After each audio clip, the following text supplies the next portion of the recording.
بسم الله الرحمن الرحيم. ألف لام ميم. تلك آيات الكتاب الحكيم، هدى ورحمة للمحسنين الذين يقيمون الصلاة ويؤتون الزكاة وهم بالآخرة هم يوقنون. أولئك على هدى من ربهم وأولئك هم المفلحون.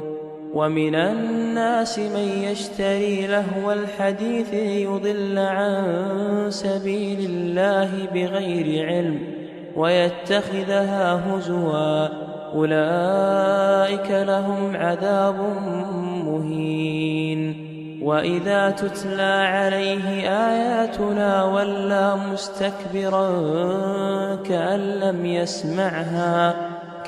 لم يسمعها كأن في أذنيه وقرا، فبشره بعذاب أليم.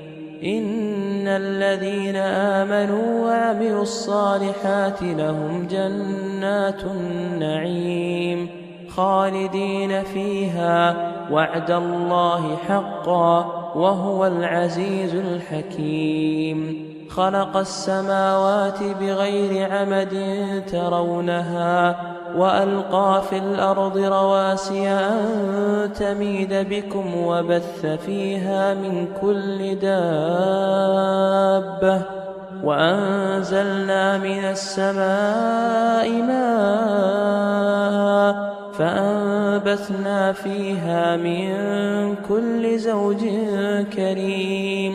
هذا خلق الله فأروني ماذا خلق الذين من دونه، بل الظالمون في ضلال مبين.